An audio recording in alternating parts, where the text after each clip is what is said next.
Honestly, Brenda barely knows what I do anymore. She's too busy deciding which yoga class to attend. It's true. I have no idea what David does all day. I just know it's very important. I'm Dennis, and some secrets don't destroy one life. They destroy many. But sometimes, the people meant to be victims find each other and become something far more dangerous. Honestly, Brenda barely knows what I do anymore. She's too busy deciding which yoga class to attend. David's voice carried across the dinner table with practiced ease, the kind of casual dismissal wrapped in affection that made objection seem petty. Brenda Hammond lifted her wine glass and smiled, a perfect smile, the kind she'd spent 7 years perfecting, the kind that said she was in on the joke, not the subject of it. But she wasn't smiling inside. She was watching. Around the table sat the people who made up the architecture of their social life. David's business partners and their wives, Todd and Jennifer, Alan and Priya, Eric and Michelle. The men dominated one end of the long dining table, voices overlapping as they talked about markets and mergers and offshore accounts. The women clustered at the other end, discussing things that were supposed to matter less. Someone had asked what Brenda did for work. It was a reasonable question. She used to have an answer that meant something. But David had jumped in before she could speak, the way he always did, reframing her existence in terms that made sense to him. Brenda barely knows what I do anymore, the implication being that she had the luxury of ignorance, that her days were filled with trivial choices while he navigated serious matters, that her life was small and his was significant. Jennifer laughed politely at David's comment. Priya smiled into her salad. Michelle sipped her water and said nothing. None of them looked at Brenda. They didn't need to. They all understood the script. They'd all had similar lines delivered about them at similar dinners. This was the unspoken contract.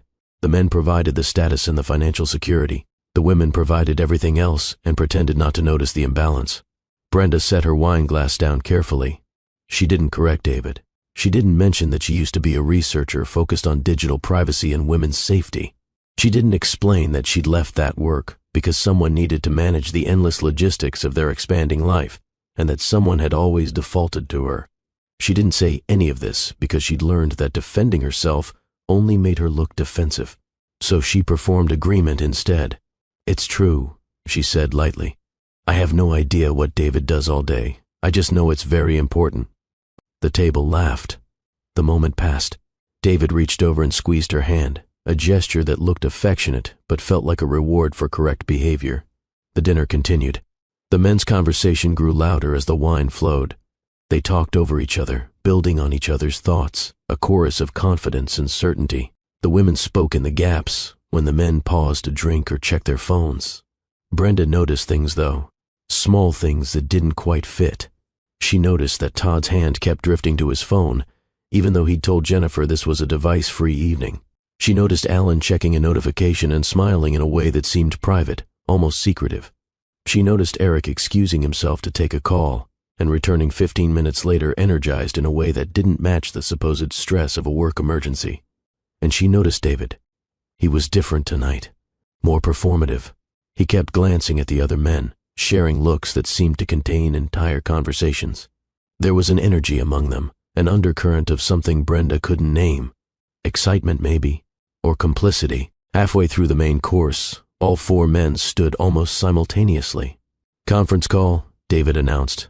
Asia markets will be quick. They disappeared into David's home office. The door clicked shut.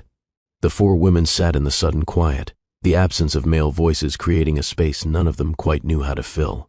More wine? Jennifer offered, lifting the bottle. They drank. They talked about safe things. A new restaurant opening downtown.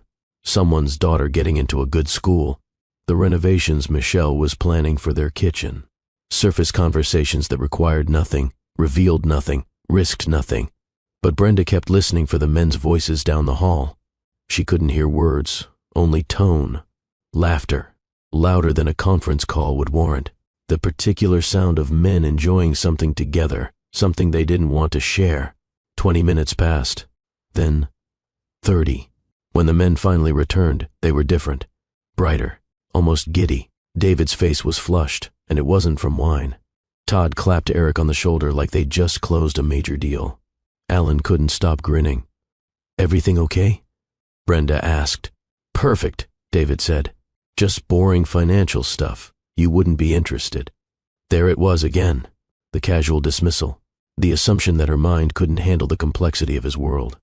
Brenda smiled and let it go. But she filed it away. Another small inconsistency. Another moment that didn't quite align. The evening ended with the usual rituals. Air kisses and promises to get together soon. The women exchanging glances that said they were tired but couldn't say so. The men already moving on to the next thing, checking phones, making plans Brenda would hear about later. When everyone had left and the house was quiet, Brenda began clearing the table.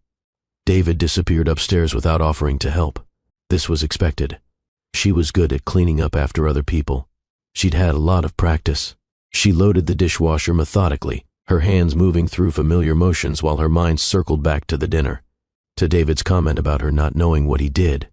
To the men's strange absence during the meal. To the energy they'd returned with. Something felt wrong. She'd been feeling it for months now, this low-grade discomfort she couldn't name. Little things that didn't add up. David's new protectiveness around his phone. Passwords changed without explanation. A shift in the way he looked at her sometimes, like she was something to study rather than someone to know. She'd been dismissing these observations, telling herself she was being paranoid. Marriage required trust, didn't it? Suspicion was corrosive. She was probably just restless. Probably just missing the intellectual stimulation of work. Probably just inventing problems where none existed. This was what she told herself. This was what she'd been taught to tell herself. Brenda finished the dishes and went upstairs. David was already in bed scrolling through his phone. When she entered the room, he angled the screen away from her. A small movement, barely noticeable, but deliberate. "Good party," she said.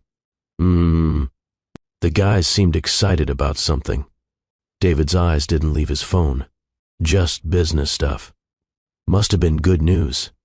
"It was fine, Brenda. Why are you interrogating me?" The word hung in the air. Interrogating. As if asking two questions about his evening was an investigation. As if her curiosity was aggression. "I'm not," she said quietly. "I was just making conversation." "Well, I'm tired. Can we not?" She changed into her pajamas in silence. When she climbed into bed, David had already turned off his lamp and rolled onto his side, facing away from her. The conversation was over, not because anything had been resolved, but because he'd decided it was done. Brenda lay in the dark and stared at the ceiling. She thought about the research she used to do, how she'd learned to identify patterns in data, to follow threads that seemed unrelated until suddenly they connected, how she'd been trained, to trust inconsistencies, to investigate gaps between what people said and what evidence showed. She'd been good at that work. She'd been good at seeing what others missed. When had she stopped trusting herself to see? Sleep didn't come easily. When it finally did, it was thin and restless, populated by dreams where she was trying to speak but no sound came out. The next morning, David left early for work without saying goodbye. This was normal. Brenda had coffee alone in their large, beautiful kitchen and tried to shake the heaviness that had settled over her. She texted, "Jennifer, coffee this week?" The response came an hour later. "Would love to." Thursday? They met at a cafe in a nice neighborhood where women like them were expected to spend their weekdays. Jennifer arrived perfectly put together, as always.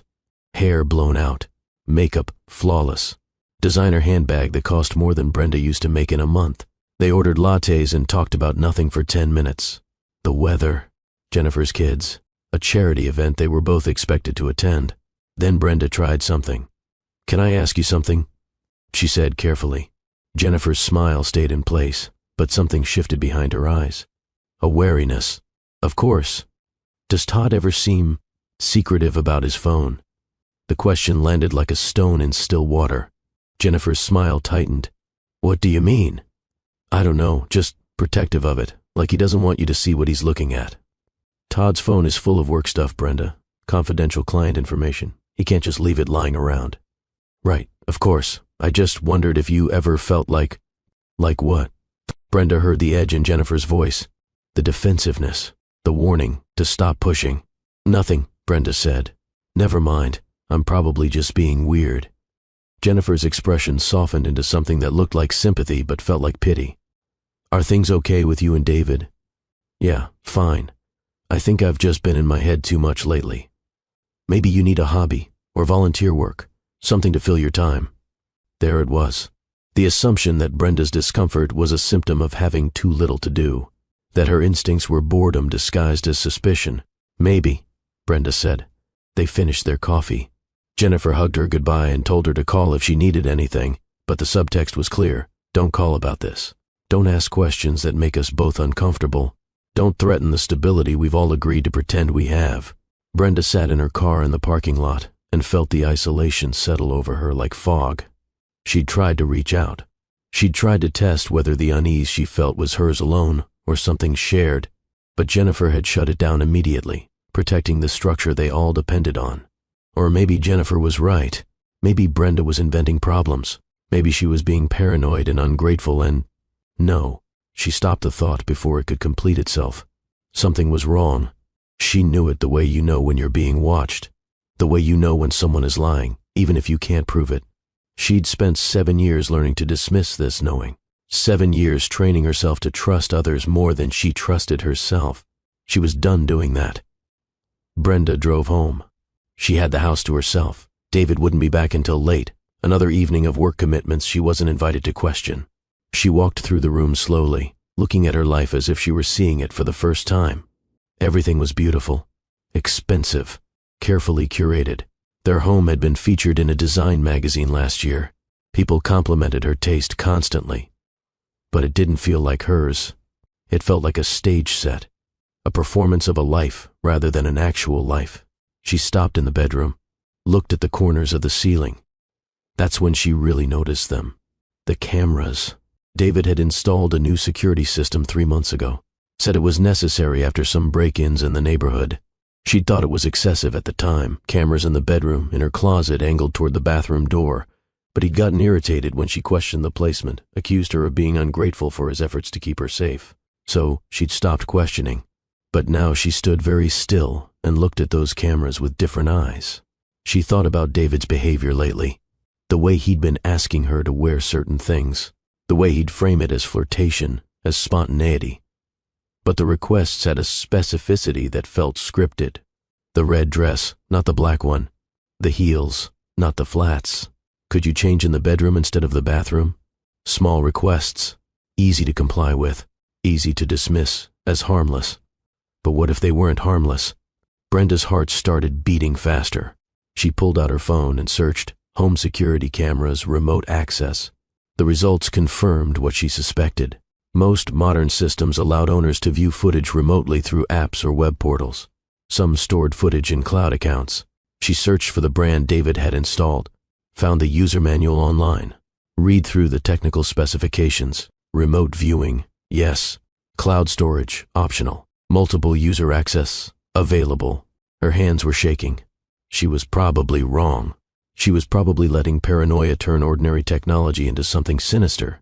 David had installed cameras for security, that's all. Lots of people had cameras in their homes, but lots of people didn't position them the way these were positioned. Brenda went to David's home office. The door was usually locked when he wasn't home, but today he'd left in a hurry. The door was closed, but not locked. She went inside. His desk was neat, organized. Everything David did was organized. She didn't touch anything at first, just looked. What was she even looking for? Then she saw his laptop on the desk. He usually took it to work. Why had he left it? She opened it. Password protected, obviously. She tried his birthday. Wrong. She tried their anniversary.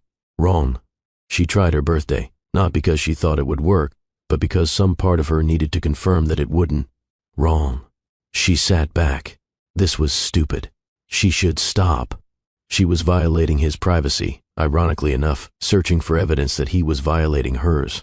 But she didn't stop. She went to his file cabinet, also usually locked, also left open today. Inside were folders of financial documents, contracts, tax returns, normal things. She flipped through them without knowing what she was looking for. Then, in the back of the bottom drawer, she found a small external hard drive. She stared at it for a long moment. This was the line. If she plugged this into his computer, if she looked at what was on it, she couldn't unknow what she found. She couldn't go back to performing trust. Brenda picked up the hard drive, turned it over in her hands, then she plugged it in. The drive opened, several folders labeled by year. She clicked on the most recent one. Inside were more folders, labeled by month and date. She clicked on one from last week. Video files. Dozens of them. She clicked on the first one. It took 3 seconds to load. Then Brenda saw herself, on screen, in their bedroom, changing clothes. The angle was from above, from the camera she'd been told was for security. The timestamp showed it was from 2 days ago.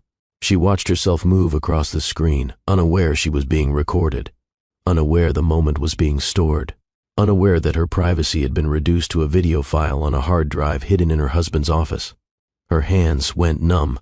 She closed the file, opened another. Same thing. Her, in their bedroom, in her closet, walking past the bathroom. She opened another folder, this one labeled with a different date. More files of her, different days, different outfits, always unaware. She felt sick, but she kept clicking. She found a folder that wasn't labeled with a date. It was labeled with a name, Jennifer. Brenda's breath stopped. She opened it. Video files. Jennifer, in what looked like her bedroom, changing clothes, unaware. Another folder, Priya. Same thing. Another folder, Michelle. Brenda stood up from the desk so fast a chair rolled backward and hit the wall. She couldn't breathe right. The room felt too small. This wasn't just David. This wasn't just her. All of them, all 4 wives, being recorded in their own homes without their knowledge. How long had this been happening? Who had access to these files? Why were they organized this way, stored this way, labeled this way? She thought about the dinner party, the men disappearing together, returning energized, giddy, sharing private looks. Had they been watching? Had they been sharing the files? Had that conference call been something else entirely? Brenda's mind raced through months of small observations. David's insistence on the camera system, Todd helping him install it, Alan recommending the brand, Eric talking about how important home security was. They'd all installed the same system. They'd all been recording their wives. She sat back down, forced herself to breathe slowly, methodically. She needed to think. She needed to be smart about this. Her first instinct was to confront David immediately, to scream at him, to demand answers, to throw the evidence in his face. But that would be a mistake. He would deny it, minimize it, find a way to turn it back on her, make her seem hysterical, make this seem like a misunderstanding, and she'd be alone, isolated, with no proof beyond what she'd found by violating his privacy. No, she needed to do this differently. Brenda looked at the hard drive still plugged into the laptop. She needed a copy of these files, all of them. She needed documentation that couldn't be deleted or explained away. She searched David's desk drawers and found a blank external drive. She plugged it in and began copying everything from his hidden drive onto hers. The transfer took 40 minutes. She spent the entire time listening for the sound of his car in the driveway, her heart pounding so hard she could feel it in her throat. When the transfer finished, she ejected both drives, put David's back exactly where she'd found it, slipped hers into her purse. Then she carefully returned everything else to exactly how it had been, closed the file cabinet, positioned the chair, made sure nothing looked disturbed. She left the office and closed the door behind her. In the kitchen, she poured herself a glass of water and stood at the sink drinking it, her hands still shaking. Everything had changed in the last hour. Everything she thought she knew about her marriage, about her life, about the other couples they spent time with, all of it had been built on a lie. But she couldn't fall apart yet. She needed to think strategically. She needed to be the researcher she used to be. She went to her laptop, the old one she'd kept from her nonprofit days, the one David never bothered with because he'd bought her a newer one he could monitor. She powered it up. It took a minute to boot. She hadn't used it in months. Then she plugged in the external drive and opened the files. Seeing them again didn't make them easier to process. If anything, it was worse, because now she had time to think about what this meant. This wasn't infidelity. This wasn't a traditional betrayal she had language for. This was surveillance. This was violation. This was the systematic reduction of her personhood to content someone else could consume without her knowledge or consent. She had been turned into something to watch, something to catalog, something to own, and she wasn't alone in it. Brenda opened the folders labeled with the other women's names. Jennifer, Priya, Michelle. All of them had been recorded the same way, in their bedrooms, in their closets, private moments captured without permission. Had they been shared? She searched the drive for anything that might indicate distribution. She found a folder labeled Archive with older files, some dating back 2 years. How long had this been happening? She found another folder buried deeper. This one wasn't labeled with a name. It was labeled with a web address, a URL she didn't recognize. She opened it. Inside was a text file with login credentials. Her hands hesitated over the keyboard. If she followed this thread, she might find something worse than she'd already discovered. But she needed to know. She needed to understand the full scope. She opened a private browser window and typed in the URL. It brought her to a login screen. No branding, no explanation, just username and password fields. She entered the credentials from the text file. The site loaded. What she saw made her stomach turn. It was a forum. Private. Members only. The interface was basic, functional. Categories organized by content type, by user rating, by date uploaded. The language was clinical, detached. Women referred to by physical characteristics and relationship status.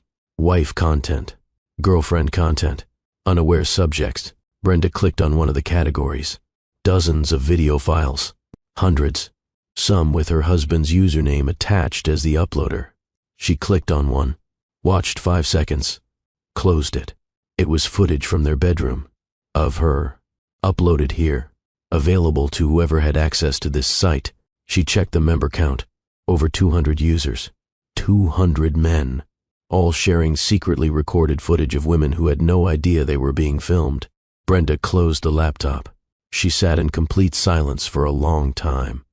Then she stood up, walked to the bathroom, locked the door, turned on the shower, and for the first time in 7 years, she let herself fall apart where no one could see.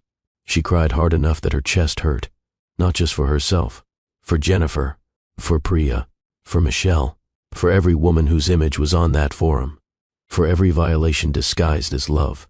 But she only allowed herself 20 minutes, because crying wasn't going to fix this. Falling apart wasn't going to protect anyone. She needed a plan. When she finally turned off the water and looked at herself in the mirror, something had shifted. Her face looked different, or maybe she was just seeing herself differently. She wasn't the dismissed wife anymore. She wasn't the woman who made herself small to avoid disruption.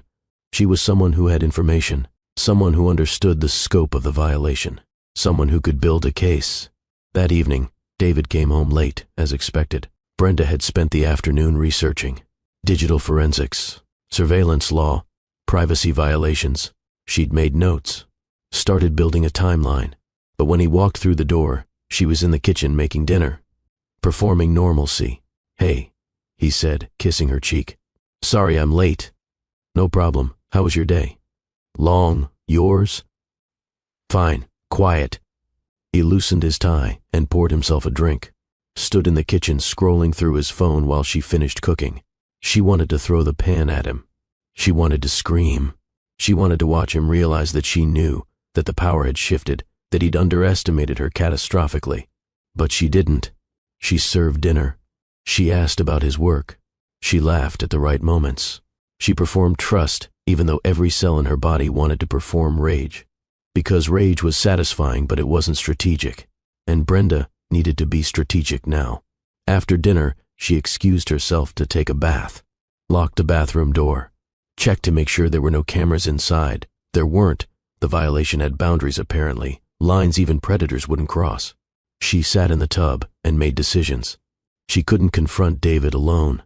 He'd deny it, minimize it, make her seem irrational. She couldn't go to the police yet, not without understanding the full scope, not without talking to the other women. Because if all 4 husbands were involved, if all 4 wives had been violated the same way, then this wasn't individual. This was organized. And it needed to be dismantled collectively. She needed to reach Jennifer, Priya, and Michelle. But she couldn't do it the way she'd tried with Jennifer at coffee. She couldn't ask questions they'd deflect.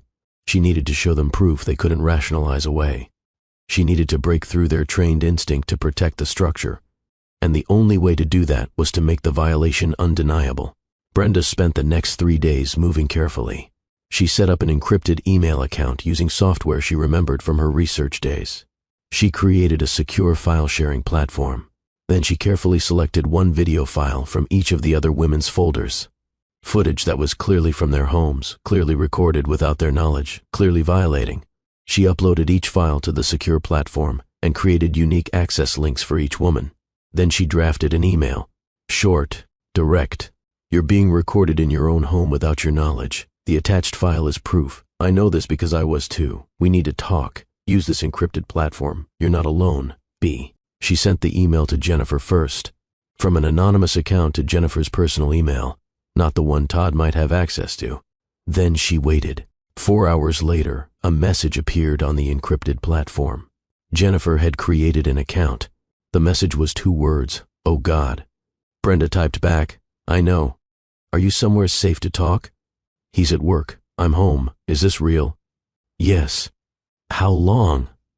"I don't know yet. At least 2 years based on what I found." "What did you find?" "Everything. Files organized by date and name. A forum where they share them. Over 200 members." The typing indicator appeared and disappeared several times. Then, "I think I'm going to be sick." "I know. I was too, but we can't fall apart yet. What do we do?" "First, I need to contact Priya and Michelle. They're being recorded too. Then we figure out what to do together." "Todd did this?" "All of them. David, Todd, Alan, Eric. They're all involved." Another long pause. Then, "I'm going to kill him." "No, we're going to be smarter than that. Can you stay quiet for a few more days? Keep acting normal?" "I don't know if I can." "You can. You have to. If they know we know, they'll delete everything. We need evidence we can use." Okay, what do you need me to do?" "Nothing yet. Just wait. I'm going to reach out to the others. Then we'll meet somewhere safe." Brenda sent the same message to Priya and Michelle. She used their personal email addresses, the ones they used for shopping and subscriptions, the ones their husbands probably didn't monitor. Priya responded within an hour. Her message was longer, angrier. She wanted details. She wanted to know everything. Brenda walked her through what she'd found, how she'd found it, what it meant. Michelle took longer. A full day passed before she created an account on the platform. Her message was quiet, devastated. "I don't understand. Why would they do this?" Brenda didn't have a good answer for that. Because they could. Because they felt entitled to their wives' bodies and privacy. Because the power imbalance in their marriages had normalized the idea that women existed for male consumption. All of those things were probably true, but they didn't make it easier to accept. She typed, "I don't know, but we're going to stop them." It took 2 days to coordinate, but finally, all 4 women were in the encrypted chat at the same time. Brenda proposed they meet in person, somewhere their husbands wouldn't think to look, somewhere public enough to be safe but private enough to talk. They settled on a library in a town 30 minutes away. Thursday at 2 o'clock, when all the men had standing work commitments. Brenda arrived first. She found a study room on the 2nd floor and waited. Jennifer came next. She looked smaller than usual. Like the confidence she normally wore had been stripped away. Her eyes were red. "I haven't slept in 3 days, Jennifer said. "I know." Priya arrived carrying a laptop bag. "I started going through our home security system. I found the same thing, cameras everywhere, files organized by date." Michelle was last. She looked like she'd been crying the entire drive. "I can't believe this is happening." They sat around a table in the quiet study room and looked at each other. 4 women who'd been performing friendship within careful boundaries for years. 4 women who'd never been allowed to be fully honest with each other about the imbalance in their marriages. Now those boundaries were gone, burned away by shared violation. Brenda opened her laptop. "I made copies of everything I found. I need you to do the same with your own systems. We need comprehensive documentation." "Why?" Michelle asked. "Why can't we just confront them?" "Because they'll deny it," Priya said quietly. "They'll make us seem crazy. They'll say we're misunderstanding the technology or violating their privacy by snooping." "Exactly," Brenda said. "We need proof they can't explain away, and we need to understand the full scope before we move."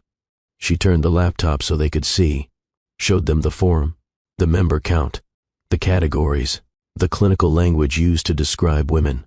Jennifer made a sound like she'd been hit. Michelle pushed back from the table and walked to the window. Priya's hands curled into fists. I want to burn their entire lives down.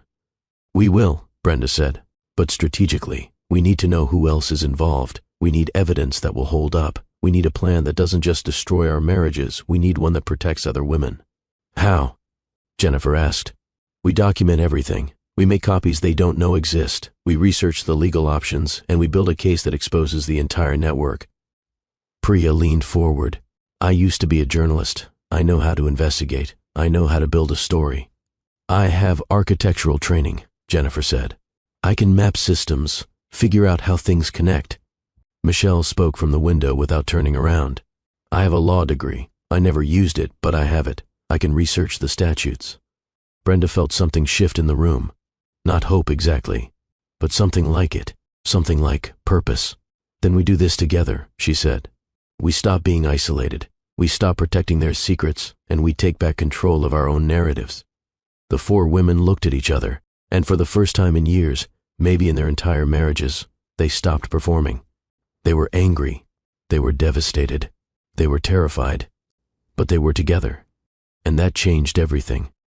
Over the next 2 weeks, the four women became something their husbands had never imagined they could be. They became investigators. Brenda coordinated their efforts through the encrypted platform. Each woman had assignments based on her specific skills. Priya began building a comprehensive timeline, cross-referencing dates from the video files with social events, work trips, moments when the men had been together.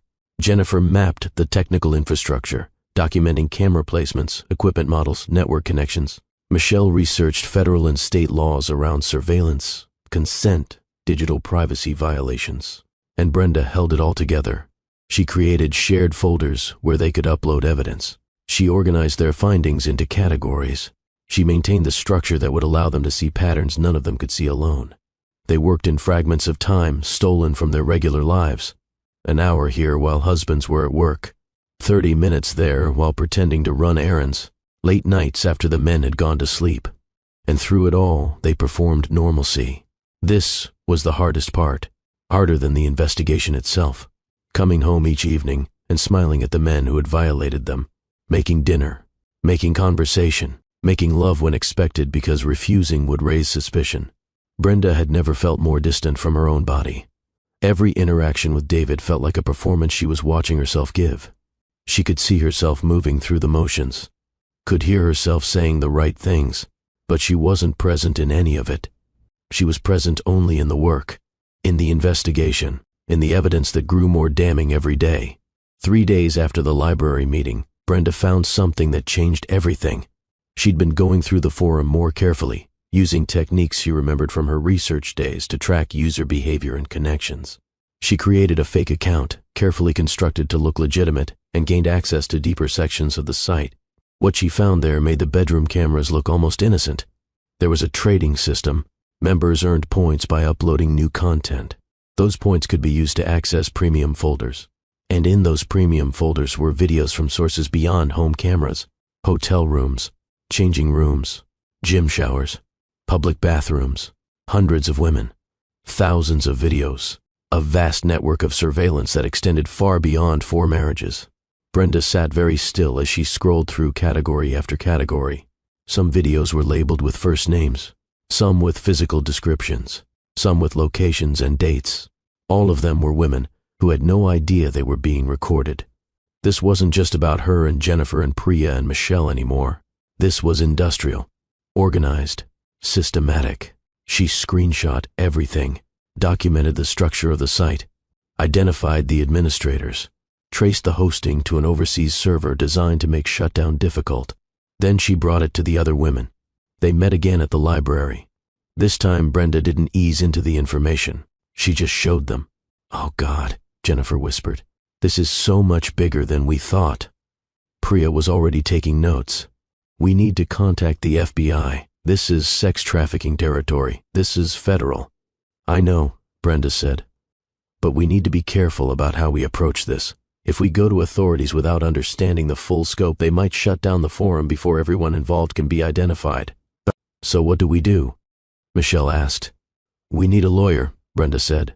Someone who specializes in this kind of case. Someone who can help us navigate both the criminal and civil aspects.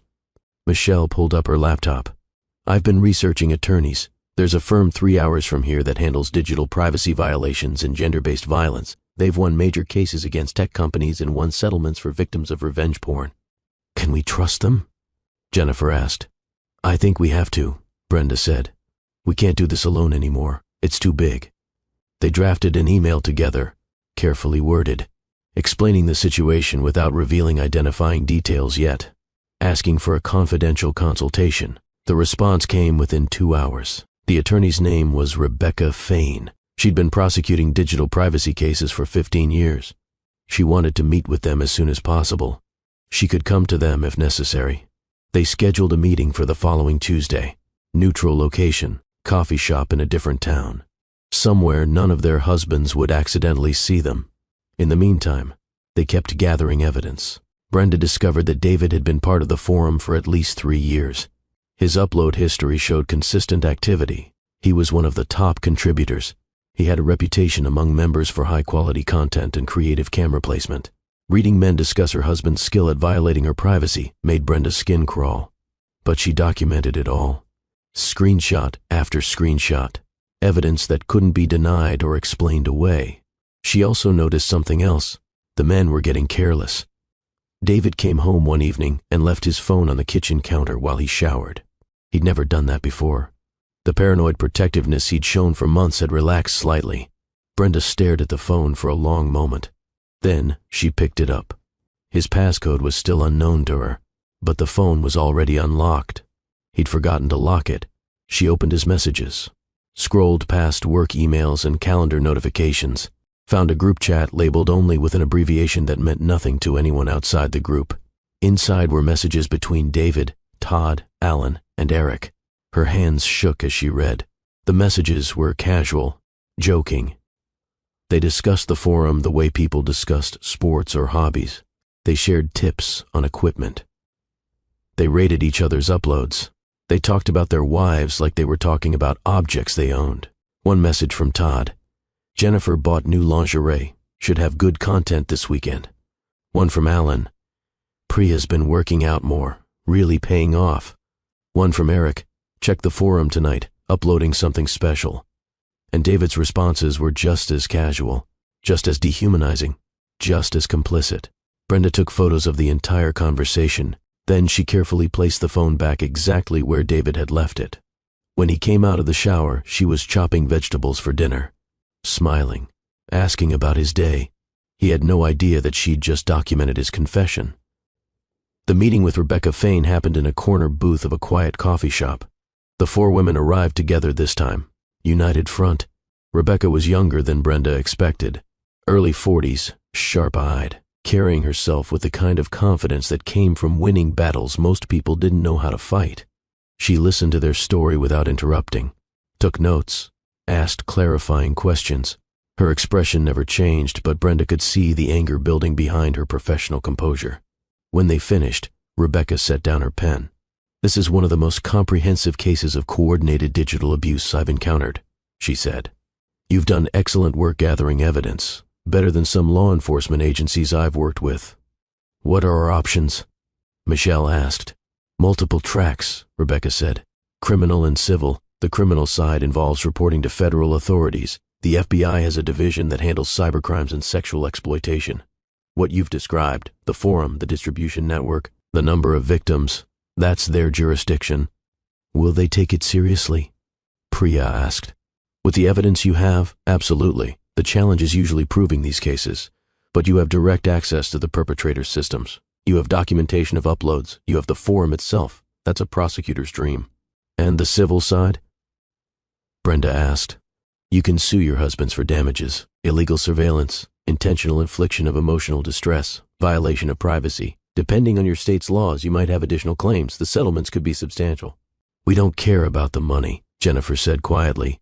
I understand, but money is often the only language men like this understand, and civil suits can provide accountability even if criminal prosecution is slow.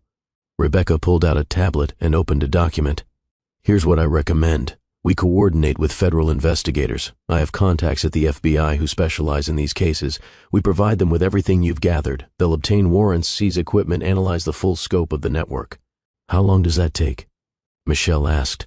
Weeks, potentially months for the full investigation, but the initial seizures can happen quickly once warrants are issued. In the meantime, we prepare civil suits. We document damages. We build your case so that when this goes public, and it will go public, you control the narrative. Brenda felt something settle in her chest. Relief, maybe, or just the knowledge that they weren't alone anymore, that someone with authority and expertise believed them and was willing to fight alongside them. There's one more thing, Rebecca said. You need to decide how you want to confront your husbands, because once we involve federal authorities, things will move quickly. The men will be contacted. Their property will be seized. They'll know that you know. The four women looked at each other. We want to tell them ourselves first, Brenda said. Before the FBI shows up, we want them to know it was us, that we found them out, that we built the case. Rebecca nodded slowly. I understand the impulse, but you need to be strategic about timing and location. These men have shown they don't respect your boundaries or autonomy. I don't want you confronting them alone or in private spaces. What do you suggest? Priya asked. Public setting, multiple witnesses, ideally somewhere they care about their reputation, where the social cost of their reaction is high. Jennifer leaned forward. There's a charity gala in 3 weeks, annual event. All 4 couples are expected to attend. David's firm is a major sponsor. It's the kind of event where everyone who matters in their professional world will be there. Rebecca raised an eyebrow. That could work. Very public.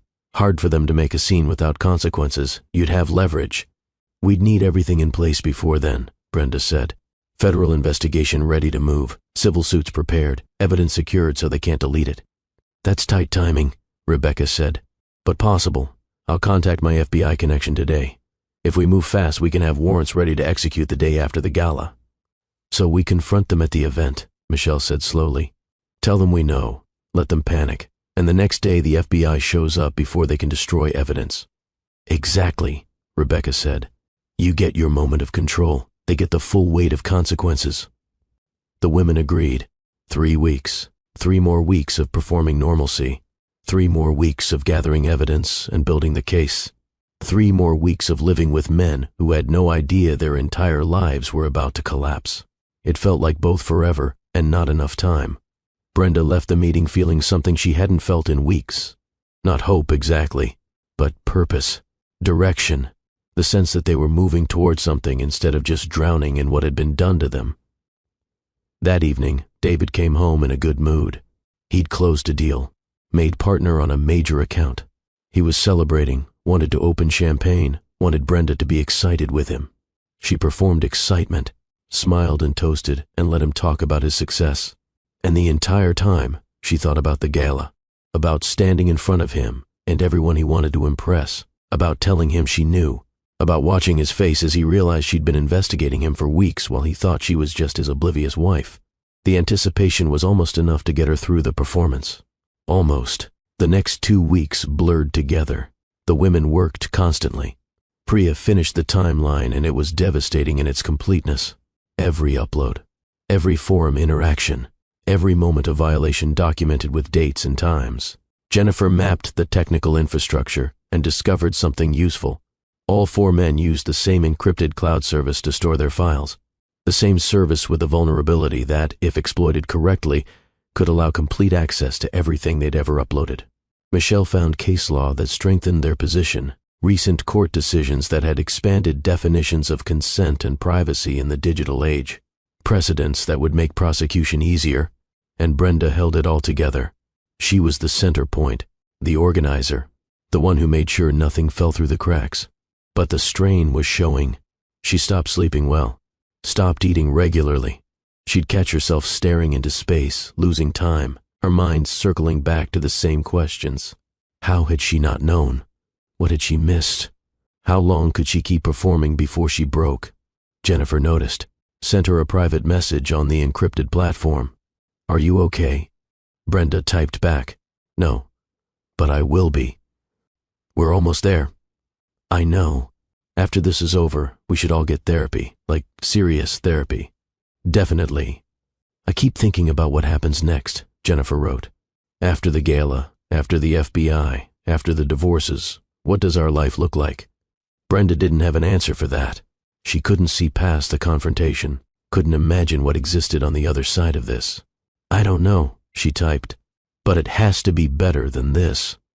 The week before the gala, Rebecca called with an update. The FBI was ready to move.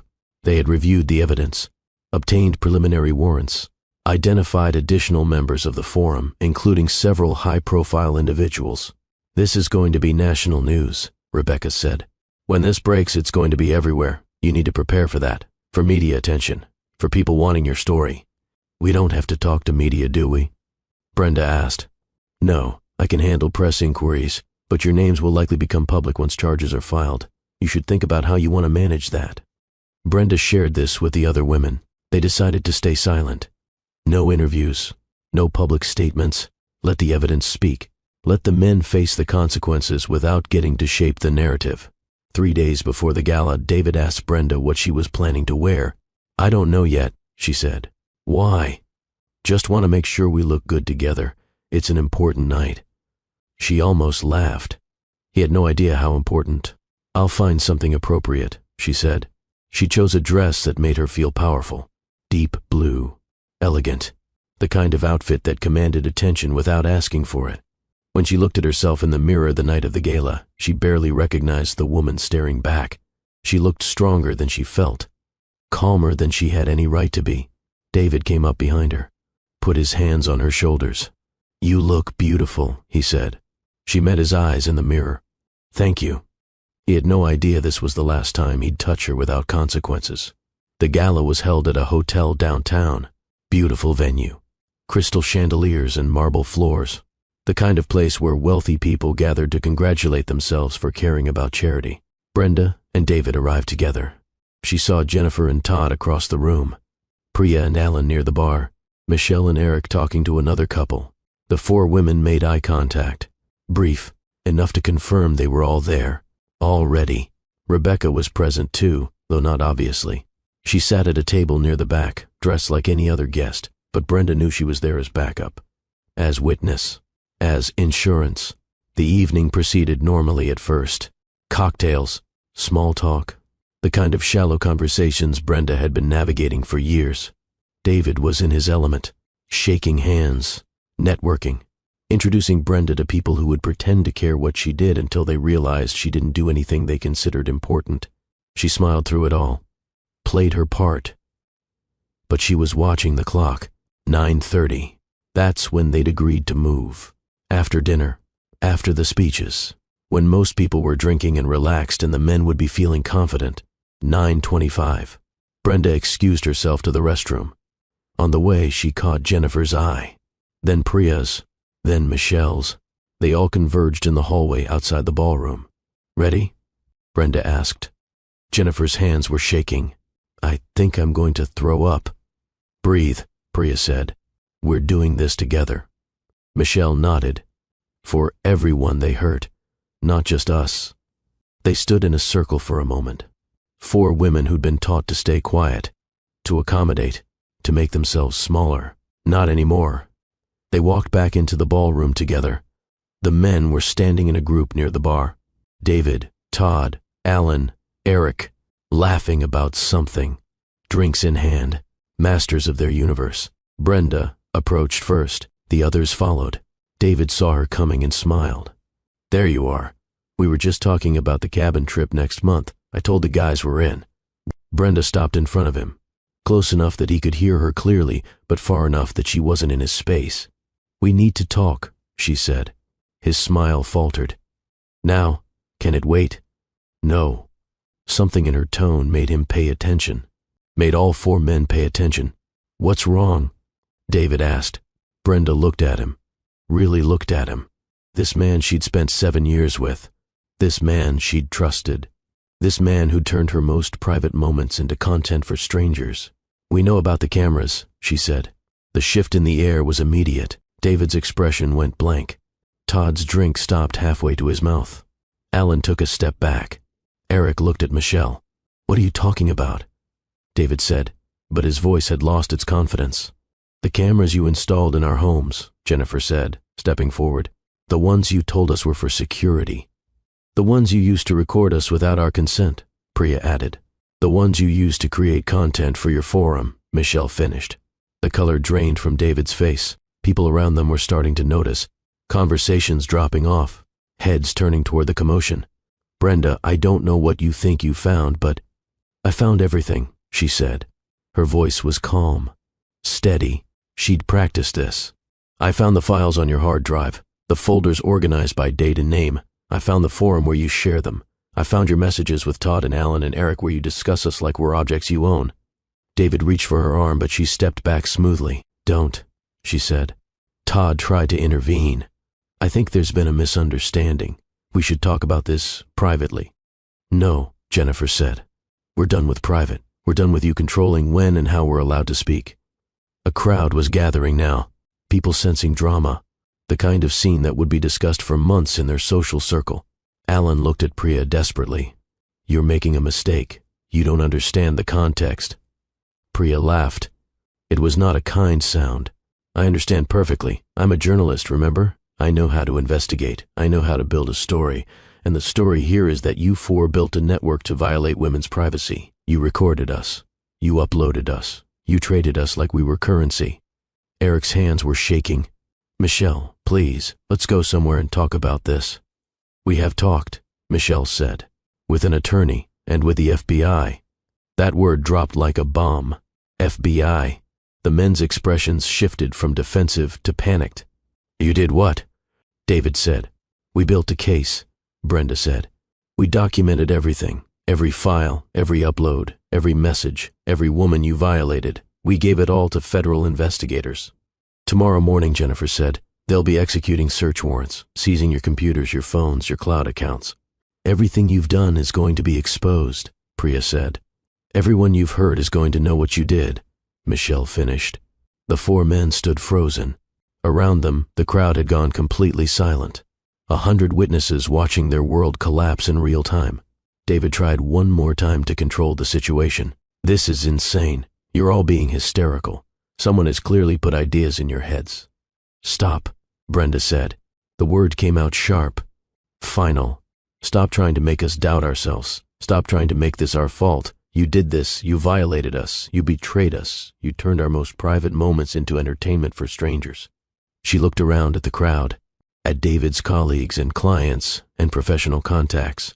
"These men installed cameras in our homes without our knowledge," she said clearly. "They recorded us in our bedrooms, our bathrooms, our most vulnerable moments. They uploaded that content to a criminal forum where hundreds of men trade. Videos of women who have no idea they're being filmed. They didn't just betray their wives. They participated in a network that has victimized hundreds of women." The silence was absolute. David looked around at the faces staring at him, at his professional reputation crumbling, at his social standing evaporating. "You're lying," he said, but no one believed him. It was obvious from his panic that every word was true. "We have evidence," Brenda said. "Federal investigators have evidence. Your attorneys will be receiving notice of our civil suits tomorrow. But tonight, everyone here is going to know exactly who you are." Security was approaching now, not to remove the women, but the men. The hotel manager had been quietly briefed by Rebecca Fain, had been told that these four men were about to be subject to federal investigation, had been advised that removing them from the premises would be wise. David realized what was happening. He tried to push past Brenda, tried to leave on his own terms, but she didn't move. "We're done being invisible," she said quietly. "We're done being silent. We're done letting you control the story." Security escorted all four men out of the ballroom, through the crowd, past colleagues and clients, their professional lives ending in the time it took to walk from the bar to the exit. The women stood together in the center of the room. They weren't celebrating. They weren't gloating. They were simply present, visible, no longer performing contentment or trust or any of the lies their marriages had required. The crowd didn't know how to react. Some people started whispering. Some left quickly, not wanting to be associated with the scandal. Some approached the women with tentative support, but Brenda didn't care about any of them. She only cared that it was done, that the secret was out, that the men who had treated them like objects had been exposed in the place they cared most about their reputation. Rebecca appeared at her elbow. "You okay?" Brenda nodded. She wasn't okay. Not really. But she was better than she'd been in months. "Let's get you out of here," Rebecca said gently.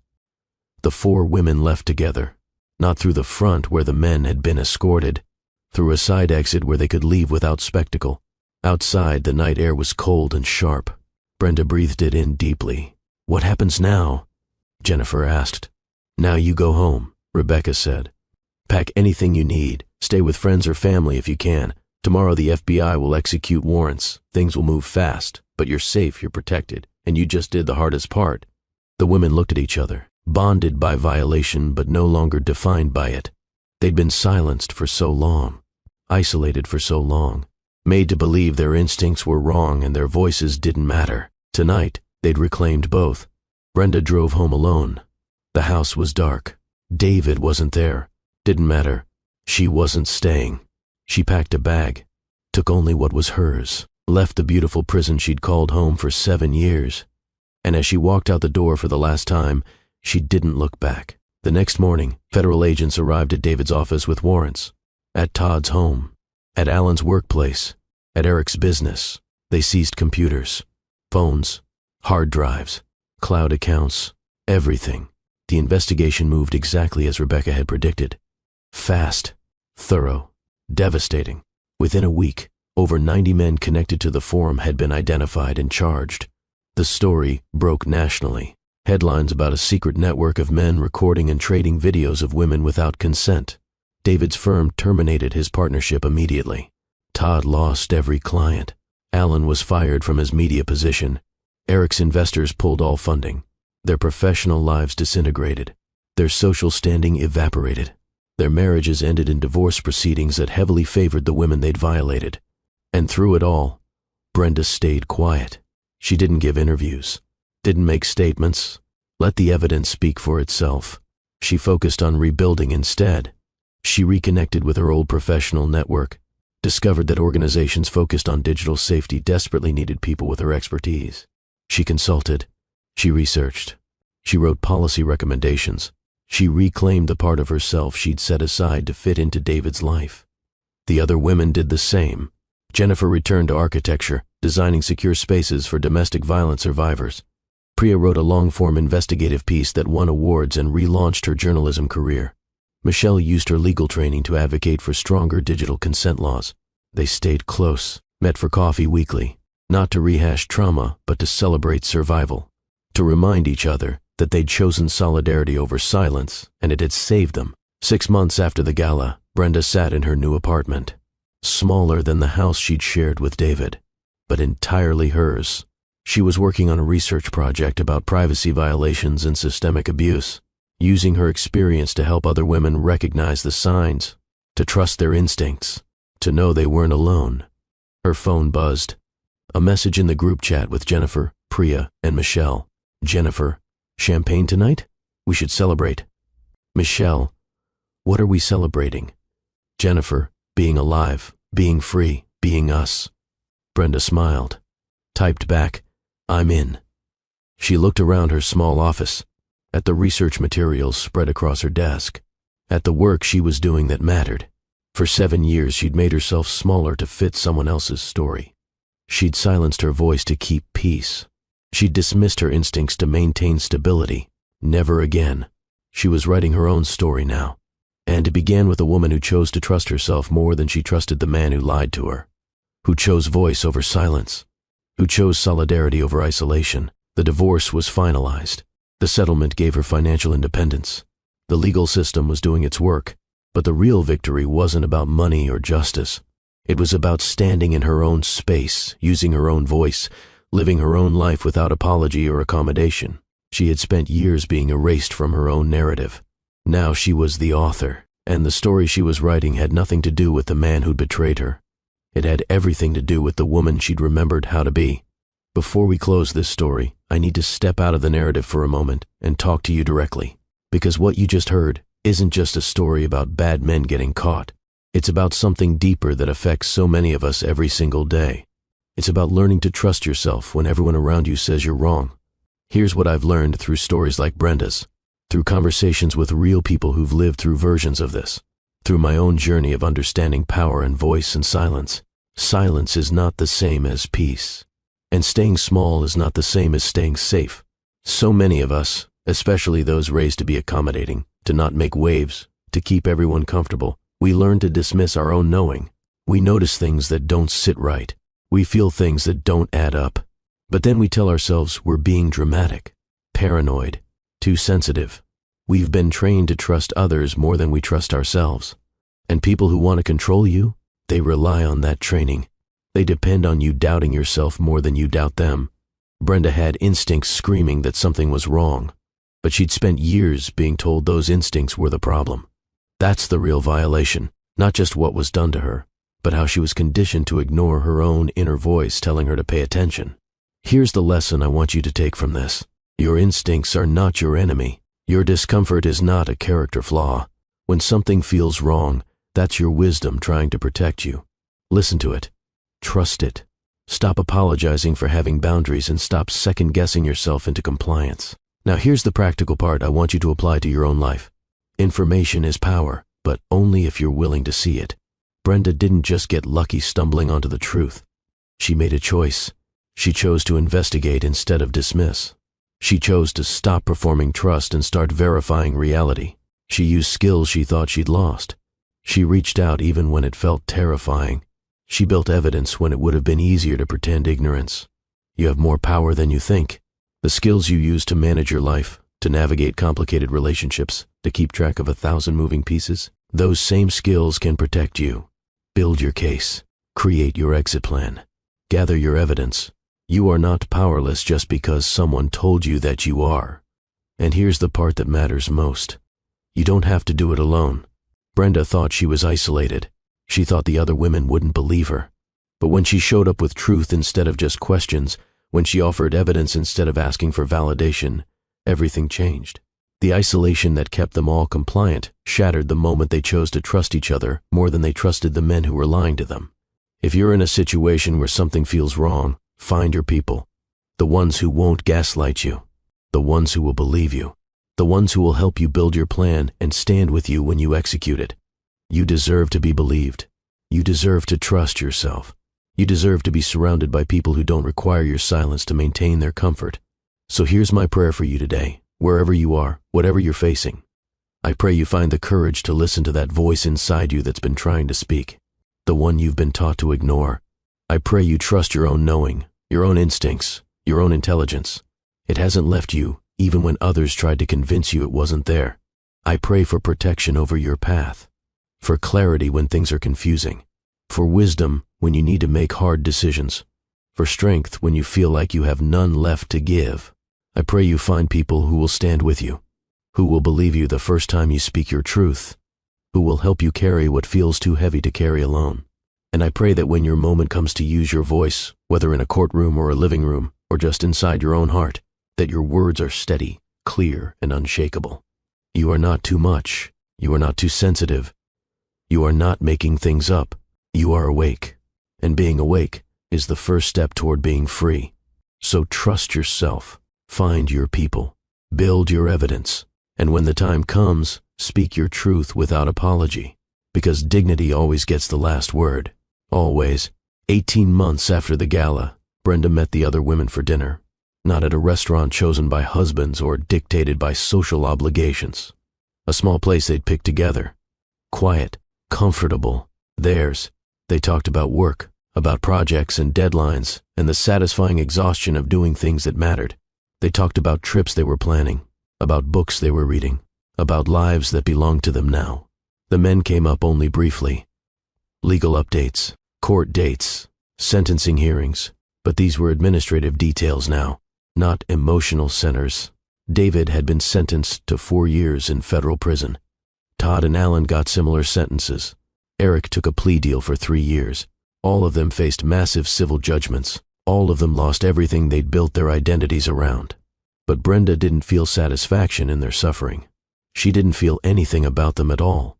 She felt things about herself instead, about who she'd become, about the work she was doing, about the woman staring back at her in the mirror who took up space without apology. Jennifer was designing a housing complex for survivors of domestic violence. Priya's investigative series had sparked legislative changes in 3 states. Michelle was teaching law students about digital privacy rights. They were all building things, creating things, using their voices to protect others the way they'd learned to protect themselves. At the end of dinner, they stood outside the restaurant in the cool evening air. Same time next month. Jennifer asked. Absolutely, Priya said. They hugged goodbye. Not the performative air kisses from their old life. Real embraces between women who'd survived something terrible together and chosen to become something stronger because of it. Brenda drove home to her small apartment, parked in the space that was hers, walked through the door that only she had keys to. She made tea, sat at her desk, opened her laptop. She was working on a research paper about surveillance culture and consent. It would be published in a major journal. It would influence policy. It would help other women recognize violations before they escalated. She was using her voice in ways she'd forgotten were possible. And as she worked, she realized something that had been building for months. She was happy, not the performed happiness of her marriage, not the surface contentment that required constant maintenance. Real happiness, the kind that came from living in alignment with your values, from using your gifts, from being seen and known as yourself rather than as an extension of someone else. She'd spent 7 years making herself invisible, 7 years silencing her voice, 7 years believing her worth was measured by how little disruption she caused. But she'd never actually disappeared. She'd only learned to be still.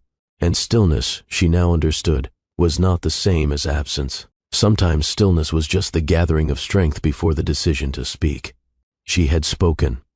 She had been heard, and she had reclaimed everything that had been taken from her, not through revenge, not through destruction, but through the simple, radical act of trusting herself and refusing to be silent. Brenda looked at the research on her screen, at the words she was writing that would help other women. This was her story now, not the one David had tried to write for her, not the one she'd been taught she was supposed to accept. Hers, and it was just beginning. If this story moved something in you, if it made you feel or think or recognize something in your own life, I want to invite you to be part of this community. Subscribe to Billionaires Romance Stories by Dennis, because these aren't just romance stories. They're stories about power, about the courage to trust yourself when everyone says you're wrong, about people who refuse to stay small in narratives designed to diminish them. Every story I bring you is crafted to do more than entertain. It's designed to remind you of your own strength, your own worth, your own voice that's been there all along waiting for you to use it. So hit that subscribe button, turn on notifications, join the thousands of people choosing stories where dignity wins, where truth matters, where the people who were underestimated become the ones who rewrite the ending.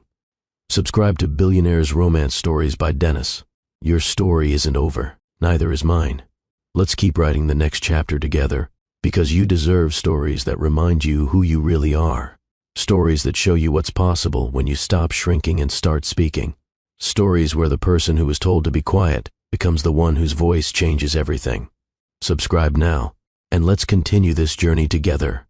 Thank you for listening. Thank you for being here. And remember, your voice matters. Use it.